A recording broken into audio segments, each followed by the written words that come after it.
Hey everyone, it's Foxx from emodels.co.uk here, back with part 4 of our weathering series on my mega-size RX-78-2 Gundam by Bandai. If you're joining me on my channel, Modelmaking.guru, on YouTube, then this is part, I think, 12 or 13 or something like that, and the whole build of the model from opening the box to building it. But this is the fourth and final part of our little video series for emodels.co.uk. Plug. To show weathering with the ammo of MiG products. Now, what's left to do? We've pretty much finished on the mobile suit now, and at the end of this episode I'll show some photos and we're kind of done. All we've got left to do now is put the finishing touches on the manipulators, or hands to you and I. The beam rifle, which you can see I've started on, that's the muzzle cover, and that's kind of it. So once this is done, the whole thing's done. Now what we're going to do with these is we're going to use, again, obviously the ammo products. We're going to veer off a little bit though, because we are going to use a couple of other things, or some other things. In reality, I haven't really actually figured out how to do this rifle yet. So as you see me doing this, I'm making it up as I go along and seeing what happens. And that's the way I like to do modelling. I don't plan everything completely. I just kind of make stuff up. I learn how to do a technique, and then I'll have that little library of techniques, and I'll just kind of make stuff up on the fly and hope it works. And pretty much most of the time it tends to work out all right. This rifle has been in the model box for about 3 months, because I painted it like this. It's basically Tamiya gunmetal, Tamiya German grey, and a couple of coats of Pledge multi-surface wax. And it sat there for a couple of months while I thought, what am I going to do with this rifle? I haven't got a clue. I really haven't got a clue.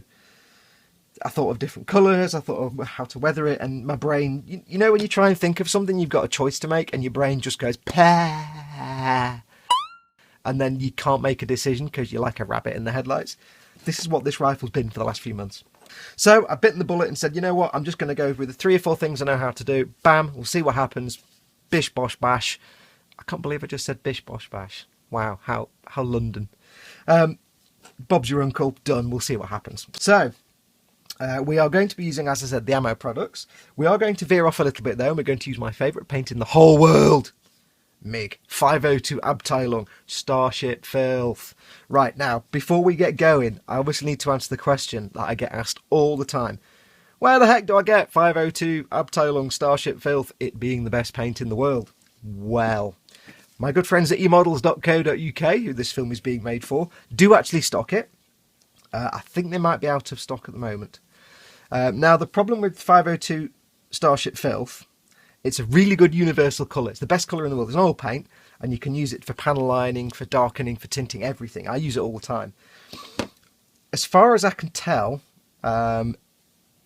MiG basically make a run of it every now and then, and they'll make a whole mess of it, and they'll send it all out to the retailers who stock it. And then they'll just stop for a while. And then basically I'll go online in a video and say, use this paint, it's the best in the world. And then everybody will sell out. And then nobody will be able to get anything.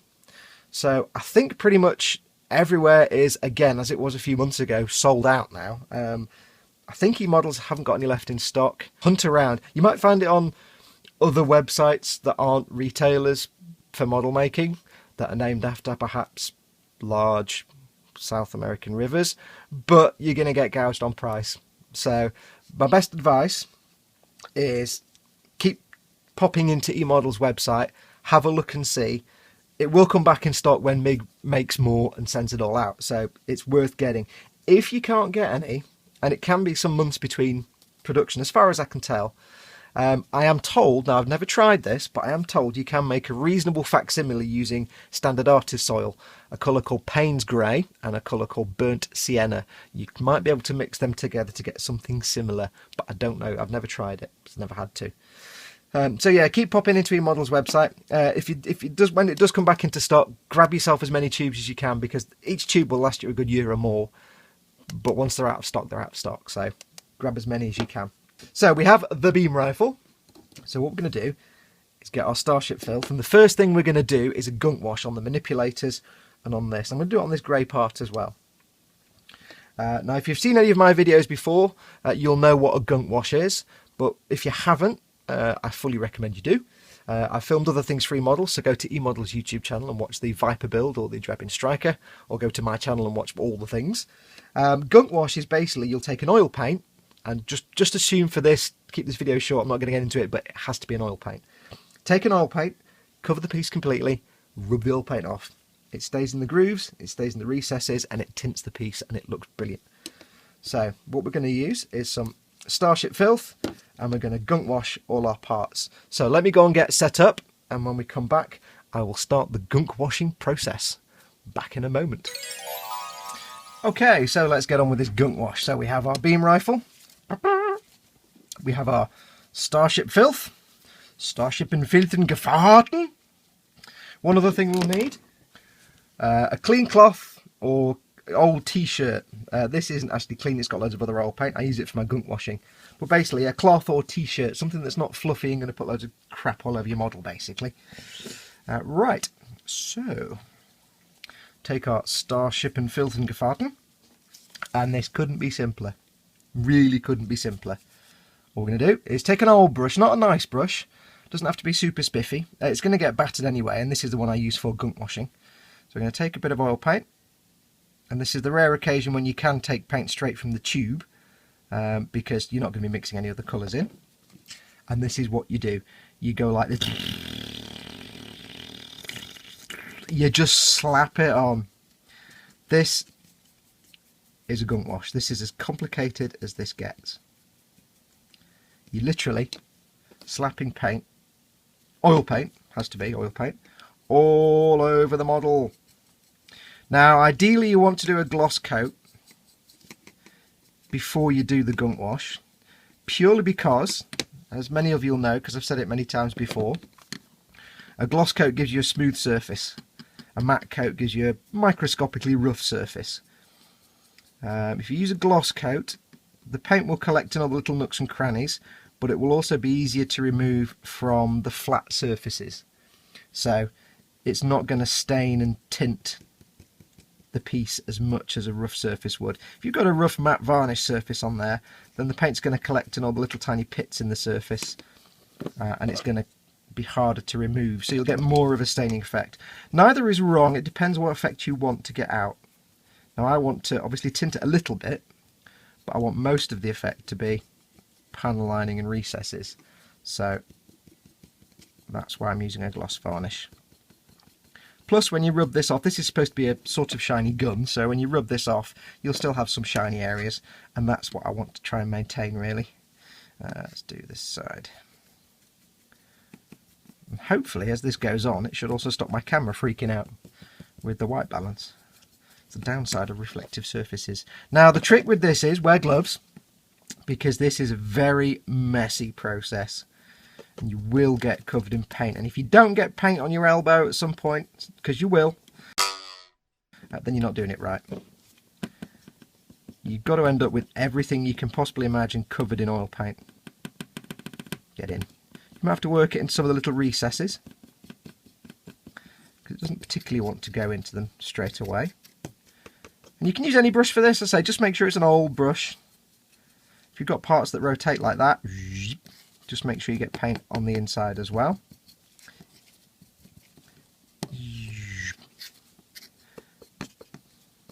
Any hinges or anything like that. So I'm just going to go around and do the rest of this. I'll do the magical fast forwardy button thing.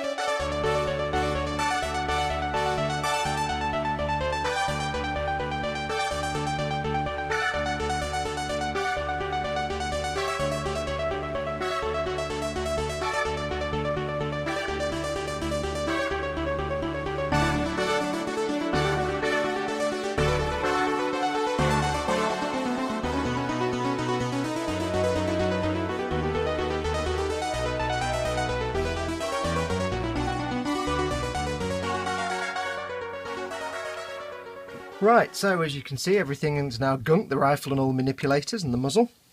So now it's just a case of removing 99.9% of all that As with most model making things, you'll be thinking, what a waste of oil paint. But as with all model making things, you use a lot of stuff to make really subtle effects.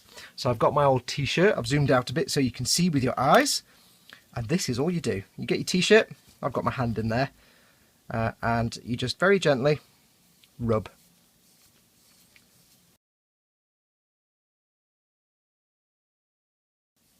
Try and go perpendicular to any panel line so you're not taking paint out. You shouldn't do. Try and use the flat of your thumb so it doesn't go into any panel lines. So anything that's in there will stay there. And just go slowly, just gently rub. And what you should find, slowly but slowly, and possibly slightly out of focusy, is that very slowly the paint will come off. Your original paint will return, but it will be slightly muted, slightly discoloured, and if you do it right, you should have loads of paint left in panel lines. And again, try and use your whole thumb so you're not pushing it right into all the little grooves, because when we've done this, any paint that's left in all the little recesses where there's maybe a bit too much, we can go back with a cotton bud and tease that out a bit more. Like down here where it's under that little ridge. My thumb can only go so far in, so see how I'm going this way on this part, just because I want to keep the paint in these little grips. Hope you can see all this. Just going to bring that down so I can get to the top bit. I'm trying to avoid touching it too much because I don't want to put glove prints on it, but again, they can be smoothed out. Now the reason I said you're doing oil paints is because they take a long time to dry. Once you've done this and everything's where you want it, you have to leave it, and I can't stress this enough, you have to leave it for about 5 days. That's the one downside of oil paints. It's the plus side and the downside. They take ages to dry, but that also means that they take ages to dry. If you try and put any kind of varnish or other paint on top of wet oil paints, all that will happen is that the oil paints will dry, they'll gas off, all the chemicals inside will try and push their way out as they evaporate away, and you'll get nasty cracking on the paint that's on top or the varnish.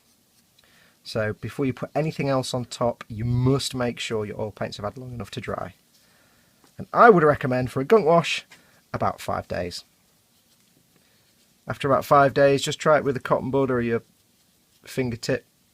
See if any paint comes off. If it doesn't, you're good to go. And also, as a matter of course, once you've done this bit, just go over with another varnish, gloss or matte.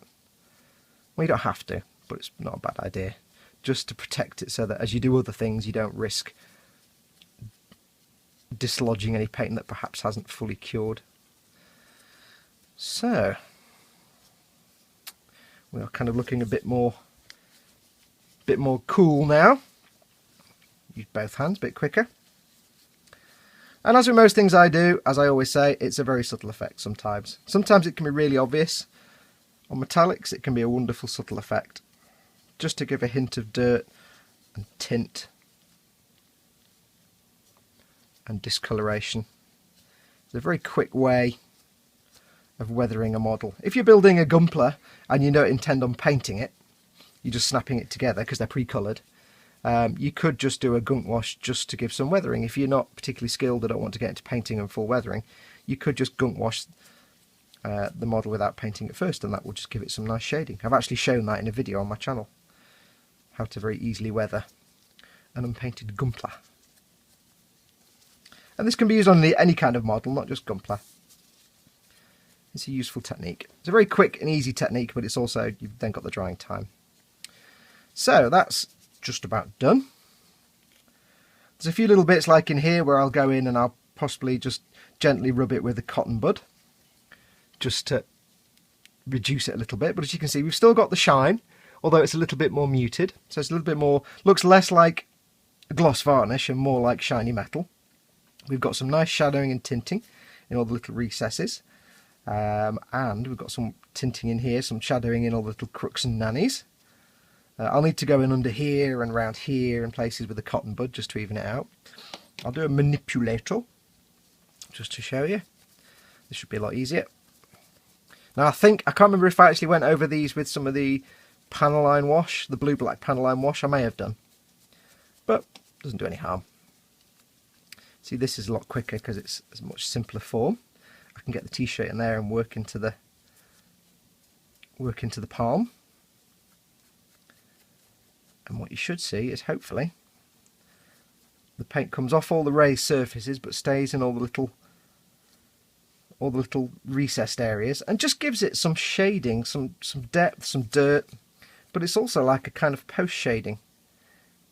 See in there, it gets a bit darker in there. It just takes it from a flat silver object or an obvious hand to something that looks a bit more like a clenched fist and not just a simple moulded hand. And that's that. So I'll go off and do the rest of these. Now I need to leave these to dry, like I said, for 5 days. So that's where this bit of filming ends for the next week. Which is fine because I'm just about to start a new job. So I've got a week of learning new things. But I need to leave these for a week. So when we come back, a week shall have passed, or possibly more, knowing my usual filming schedule. But we will come back. We'll stick a gloss varnish on these just to protect the oil paint from anything else we do. And then we will crack on with the next step, which I haven't decided what it is yet, because that's how I work. Hooray, I'm an idiot and I'm also random. It's looking pretty good. Looks a bit more darker. It's hard to explain. Let me bring the camera down a bit and you might be able to see better. Look at me going all Tony Fairclough with my moving camera. It's not really that cool. Let's just see if we can darken this shot a bit. Can I change that at all? Get that in. No, that just makes it worse. You an idiot, Foxx. So you can see now, hopefully, I can't actually compare it to anything because everything's been gunk washed. But it's now, it looked like shiny metal before, but more like a silver colour with gloss varnish. Now it's got that kind of slightly tarnished, worn look, and it's got some depth and shading to it. So, hopefully, it does to me, but hopefully to you it looks more like slightly grimy, dirty metal. In real life, I know it doesn't come out on the camera because the camera freaks out at anything shiny, but in real life it looks more like metal than it did before because it's got this kind of tarnished, shaded look, some dark patches. And one of the things we'll do later on is go over with some chrome silver just to bring back more specular highlights, as our 3D modelling friends would understand. So, let me go and get the rest of these sorted out, and when we come back, some magical time will have passed. So, fast forward a week to it, just go. You know what I mean. Okay, right, a week has passed by. Well, actually more like 2 weeks. And all the gunk wash has dried. I've given everything another coat of Pledge multi-surface wax just to seal it all in. And as you can see now, everything's looking nice and shiny. And you can see the effect of the gunk wash. It's just got some shadowing and darkness in some of the little recesses. I'll show you the hands. They look kind of the same, but they're a little bit more shiny. So I've gone ahead and put the sight thing in the rifle, put the end on, muzzle. I tried not to varnish inside the muzzle brake, just because I gunk washed in there and I wanted it to look darker, so I've not varnished in there, or not as much anyway. So what is next? Not much left to do now, so I'm going to rattle through this because I want this to be the last episode, otherwise it'll be one episode of not much. Oh, did the other hands as well, as you can see. Right, so what we're going to do, we just need to now focus on a couple of things. One, we need to do something with this dark grey part here. I could just mask it off and matte varnish it and do other things, but what I'm going to do is use some of the products to dull this down and add some weathering. And then once that is done, we need to do some chipping effects, just like some painting on some, say, chrome silver chipping and bits here and there, and then a dry brush of chrome silver, and I think that might be it then. So what I'm going to use, I'm going to get my good old streak and grind from Ammo for Mig. I'm going to give it a darn good shake. Yeah. Oh, that's tiring. I'm going to get myself a little thing to stand the pot on because this will go horribly wrong if not. Yeah. Right, so I don't know if this will work. I'm just going to try and wing this and see what happens. This is just to save me having to mask this off and then paint it matte varnish it, which might be an immense pain in the backside. So what we're going to do, I'm going to cover this part in some grime of the streaking. I'm just going to go all over it and not worry too much about details. Now it's going to be a little bit brush marky, but that's fine because I'm going to go over it with some thinner. But at this point I just want to discolour it, and hopefully with the streaking grime give it a kind of matte finish as well, or a bit more of a matte finish. Let's get some more on there. Just going to go in and brush this on. Now, like I say, I don't know if this will work. It may not. It may be a complete disaster. But I'm just trying to think logically about how I can do this without actually just matte varnishing it.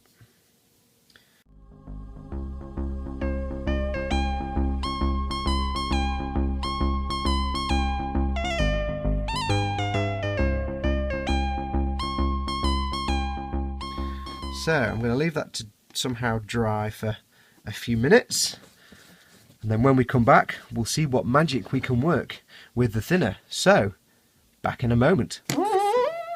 Right, okay, I've let this dry for sort of 10 or 15 minutes, so let's now go ahead and try removing it. I'm going to use my flippy floppy brush here and a little bit of the odourless thinner. All we're going to do is just get some of the thinner on the brush, take a bit off on some tissue so it's not soaking, and we're just going to very gently, with no pressure, scrub away at this. Now what I'm hoping is it will break the paint down a little bit, because it's, as you know, enamels take a while to dry, and it should take away some of this brownness, and when it dries come out a bit more matte than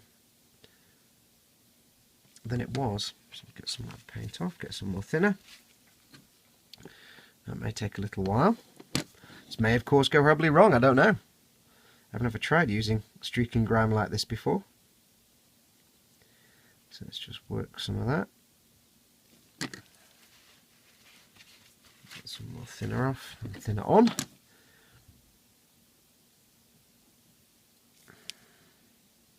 So you can see it's eating away at the paint there. You might not even see this on camera, I don't know if it'll come out because it's grey and grey, so let's just keep working at it.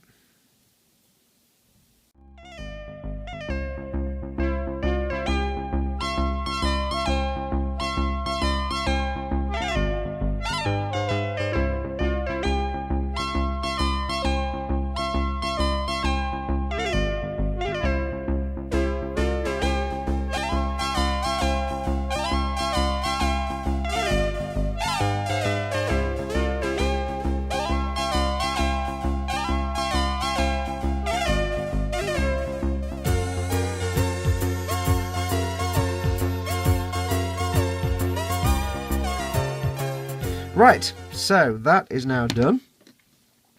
It still looks a little bit shiny, but that's fine.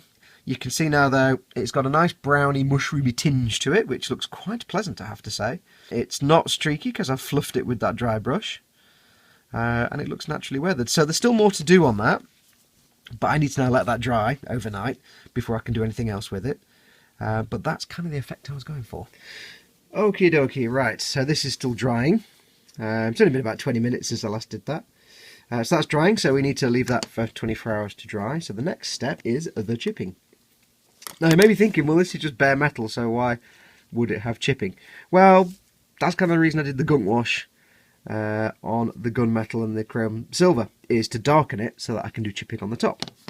Because even bare metal has streaking and scratching and stuff on it. And what I'm going to do is I'm going to be using the steel a MiG 191. I'm going to give it a darn good shake. You can hear the little steel ball in there whizzing around doing its shaky thing. We are going to, it's just off screen so you won't see it, but I've got my little, I'll show you what it is. I call it my paint snail. It's like a twirly whirly, it's a paint snail. You can, so I've got my paint snail, and all we're going to do is take a super fine brush. I won't tell you which one this is because it's, I'll cover the name up, because it's not sold by our good friends at D Models. take a superfine brush and we're going to basically do some chipping. So I'm going to try and concentrate on edges and areas where there should be wear and tear. So like around the hand grip here, for example. Oh, that's probably a massive bit I didn't need to put on there. It doesn't help that I can't actually see this because the camera's in the way. Let's just go ahead and do this anyway and stop waffling.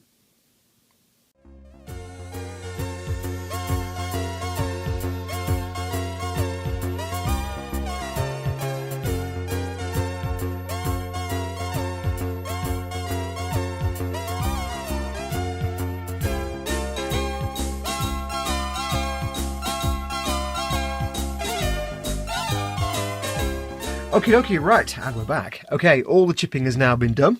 I went ahead and did a little bit more. As you can see now, the effect I was trying to go for with the chipping on here.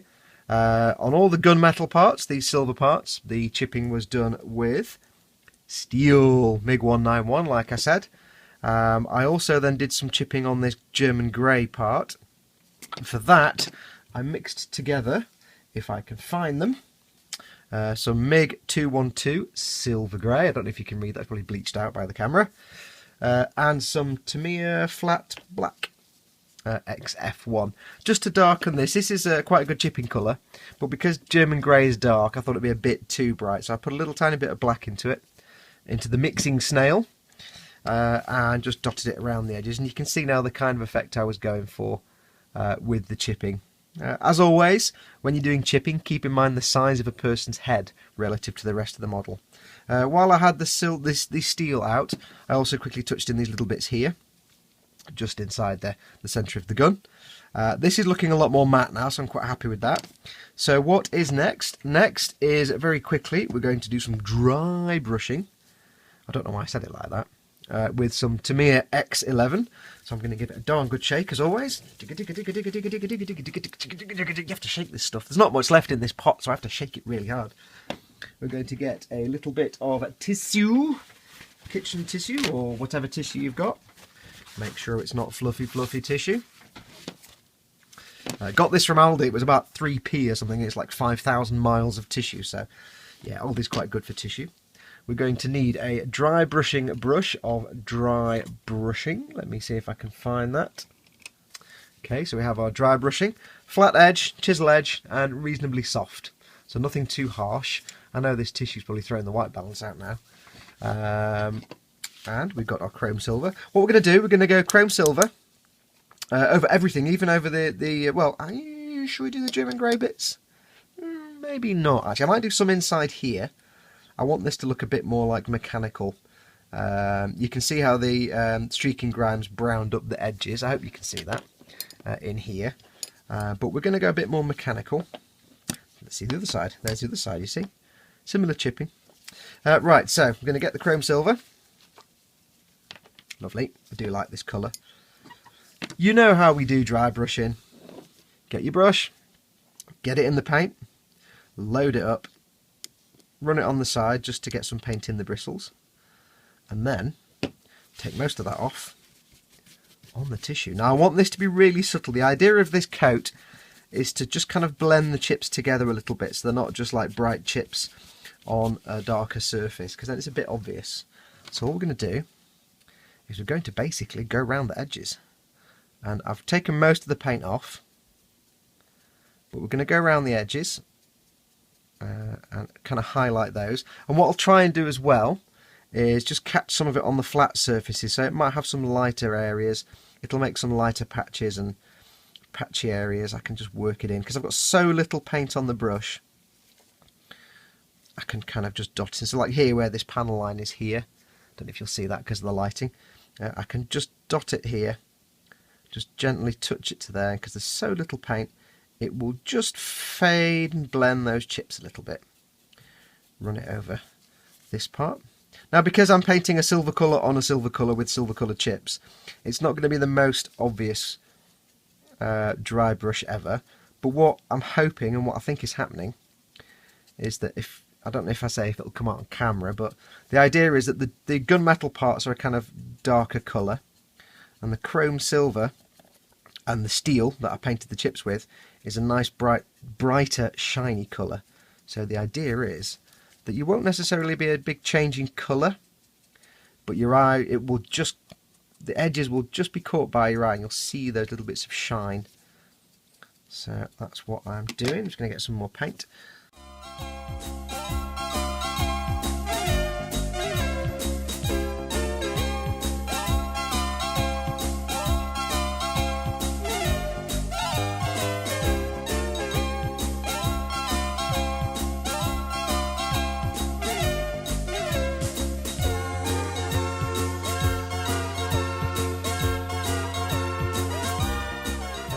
Okie dokie, right, that dry brushing is done, and again, I don't know if it'll show through on camera because of all the shinies making all the white balance terrible. See if I can adjust the focus a bit, hang on. But what I can see here, now bear in mind what I'm seeing here looks a bit darker than what you can see, as I say, just because of the nature of the lighting. But what hopefully you can see is that thanks to all the dry brushing with the chrome silver, we've now got areas like this, which I hope you can see, which is, it has the chips that were there originally that I painted on, but now it also fades around the edge, so you don't just get a nice colour with a chip on it, you get this kind of fading of the colour, which in my mind, which works perfectly, well, my mind doesn't work perfectly, but in my mind the theory works perfectly, that this is just like a piece of metal that's dirty and worn, so you've got this darker gunmetal colour, which is the worn tarnish bit, and then on the edges where it's constantly getting traffic from hands and manipulators and other things, it's just rubbed a bit so the metal's cleaner, and that's what I'm looking for. Also dry brush around this part in here, so now instead of just being the same grey as this, it's a mixture of this grey and some metallic edging and tweaks. So it just looks a little different. It looks a lot similar, very similar to this, but not massively, and because I dry brushed it, you managed to keep the little dark areas where the gunk wash and the streaking grime went in. And now what I will do, I need to put a little bit of Tamiya smoke on this part here, just to put a little bit of oiliness in there, so I might do that in a moment. What's next is I just want to do some similar dry brush shading on this dark grey part, and for that we are going to use another MiG 502 Abteilung oil. This one is called German Grey Highlight, and it's beautiful. It's another universal kind of colour, you can use it for anything. It will work with lots of things, and all we're going to do with this is exactly the same procedure, but maybe a little bit less. So let me just get that brush ready, and we'll do that. I'm going to use this brush, my gunk wash brush, because it's a bit more fluffy and light, so I might be able to blend the paint better. So we'll load this one up, and then we're going to, again, take most of it off. You can see the kind of colour the paint is. And as always, we're going to take as much of the paint off as we can. It's like a kind of dull blue colour. Now this is really just to make things blend a bit, so it's kind of a colour between the chips and the dark grey, and it's to also just add a bit of matting to the colour so it softens it and takes the shine off even more. And what we're going to do is we're going to initially go around the edges. So ready? Let's do this. Now when you first put the brush on, if you think there's too much, just stop and take a bit of paint off. So I'm just going to go around these edges. And this won't take a moment. Happy little brush strokes. I'm going to go on this little curved edge here, see if I can pick up some paint on this. It might not work. If I do it this way, it might fade it towards the top. And you might be able to see, I hope you can, it's just fading. I'm hardly putting any pressure on at all. It's just fading that grey ever so slightly. And the beauty of this being oil paint is once it's on, if I want to do any blending, I can just take a cotton bud and gently blend it. So this is just catching the edges, making the light area. You can see the difference here between this part, hopefully, I don't know if it'll come out, this part which is now a bit dry brushed, and this part which is darker. So I'll just go over like this. And that is about as much as I want to do on there. Do I want to do any more? Maybe a little bit more at the top here. Now you can see how that's quite a bit patchy. I could just leave it like that, or what I can do, if I can find them, is take a bud of the cotton and just gently blend that a little bit. Just like give it a little blend there. Oops. Okay, so that's put some little streaks and marks in there. Now I could actually, I'm going to leave that because that's put some little marks in there, like almost like streaks. So I'm going to leave that. I'm going to leave it with little streaks. And that is as much as I want to do on that grey part. I don't know if you'll see because of the scope, but you can see here the difference between this part, which is the streaking grime, kind of brown. Some of it's washed away, but not all of it. And then you've got this part on the top here, where it's faded. And that is exactly what I am after. So, we've done the chipping, we've done some dry brushing, we have put some metallics here and dry brushed those. Next up, I need to put a teeny bit of Tamiya smoke in here just to go into around these metallic bits and make them look a bit oily. So I shall do that now. So let me just pause this while I get that ready, and we'll do that. Back in a moment. Okay, now it's time for one of my favourite paints. I know this is a MIG weathering series, but we are going to use some other products as well, like I said. For this, we are going to be using Tamiya X19 Smoke, if I can get it to actually not be overblown. X19 is a gloss colour. Smoke is one of those colours that's absolutely indispensable. You can't really see, but it's like a, well, you can see there, it's almost like an engine oil kind of colour. And what we're going to do, and I tell you what, ooh, mobbling the camera. If you ever went round to Grandma's house at Christmas when you were a kid in the 70s or 80s, and there was always sherry on tap, yeah, this smells like sherry. Takes me back. Right, what we're going to do, dead simple. We want to make this look a bit more engine-y. And we've added the silver, so it's lightened it up and it's made it metallic. I'm just going to take some smoke, and we're going to use it neat. You can use it as a wash, but I'm going to use this neat. And quite simply take a bit on the brush and take some off. I don't want it a fully laden brush because I want some control over where it goes. All I'm going to do is I'm going to brush it over. And it just adds a little bit of brown, a little bit of a brown tinge, a slight engine oily tinge. Now before I did Starship Filth Gunk washes, what I used to do, and this is a really cool thing to do, I made a Fine Molds Y-Wing and I did a Fine Molds Millennium Falcon ages ago. Before I was doing Starship Filth Gunk washes, what I used to do was thin down some of the smoke and use it as a wash, and I would really slap it all over the model. I mean, seriously, I may as well have just poured it onto the model. And what that did was, like a gunk wash, it would follow gravity and it would follow the direction of travel. If you put the model in the right position, you have to have models stood up at all funny angles, and it will basically tint the whole thing a little bit, a kind of slightly mushroomy, oily engine oil colour, but it will also run down and collect in any recesses. And it was a really good way to do both a pin wash and a filter at the same time, assuming you wanted this particular filter that it does. So I'm just going to run it along. You can see I'm not being super careful. Again, it's technically weathering. I'm not really painting, I'm more weathering. And that will do. Now I could have used Ammo of MIG's engine oil, which is basically a sort of oily engine. It's very similar actually. Engine oil is very, very similar, but it's enamel based. And these are all acrylics. And I'm going to just put these on. I'm kind of running out of time, so I don't really want to be waiting 24 hours for this to dry and then put the engine oil on and then wait for 24 hours for that to dry. Engine oil is a MIG 1408. It's very similar. It's a bit darker and it's more like oil. This is quite a thin tint, but it's got a gloss to it and it's nice, and it'll collect in all the little recesses. So you can see there now, hopefully, it's given it just a hint. So it's now a bit different. That colour is different to this colour. This looks more like an oily colour. If you're painting, say, an engine on a vehicle, or maybe a thruster bell or something, what you could do is paint your piece metallic colour, cover it in smoke, unthin smoke, let it dry, it'll be glossy, it'll be brown, and then you can dry brush over it with, say, chrome silver or something, and that will just pick out the edges again. I'm not going to do that on here, because I'm quite happy with that now as it is. But you can see now where we've had the grey with the dry brush and the silver, you've almost now got two different colours of metal. But I've only used, that looks like two different colours here. Literally, I've used the same chrome silver colour on this grey part. I've just painted it on there and dry brushed it on there. So by using 2 paints, I've got 3 different effects, and then the smoke on top just highlights that.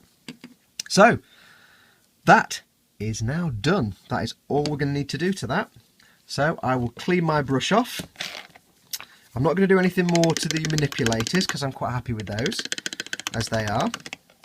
So all that remains to do is put the manipulator on the beam rifle and then put it all together and show you some final pictures. So how does this work? That's still web, I'm not going to touch that. So I'm going to have it in the right hand because I'm right-handed, and therefore that's my reasoning. And this is great. That little tab locks into this hole in the grip here, which I'll now get wrong. You watch, I'll miss it now. Yeah, I can't get it in now. Hello, I can't aim. That goes on there. This part of the hand goes on here like this, you see? Most excellent. That goes together. And voila. When it goes together, if I get it right. Nope. There we go. No, we don't. Technical difficulties. You know, it's always the way, isn't it? Get in. Get in.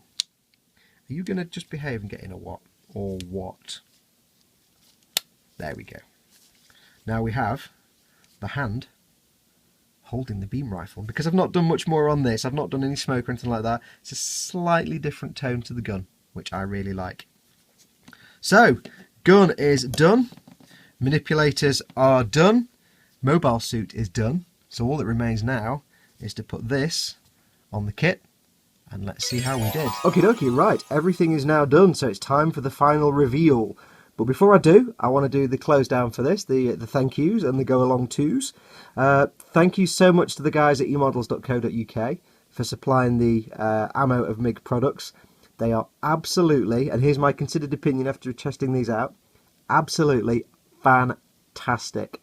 They've taken my weathering to a whole new level of detail that I'd never done before.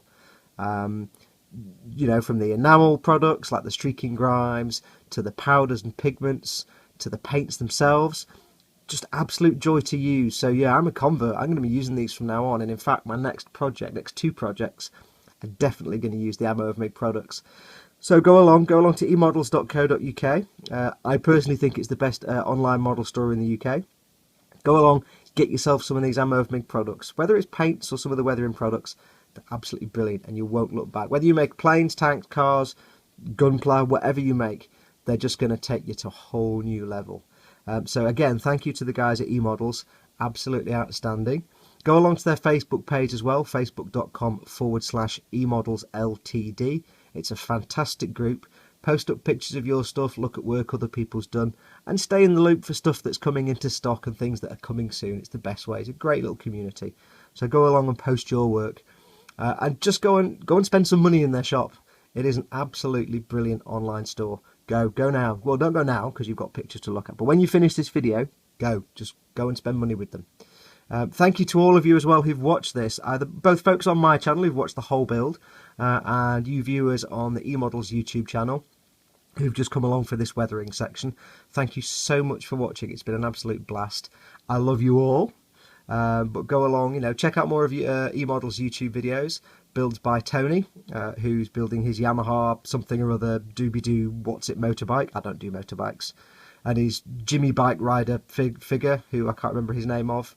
It just looks awesome. He's just finished it. So all 12, I think 12, 10, 11 episodes are up now. You can tell I prepared this, can't you?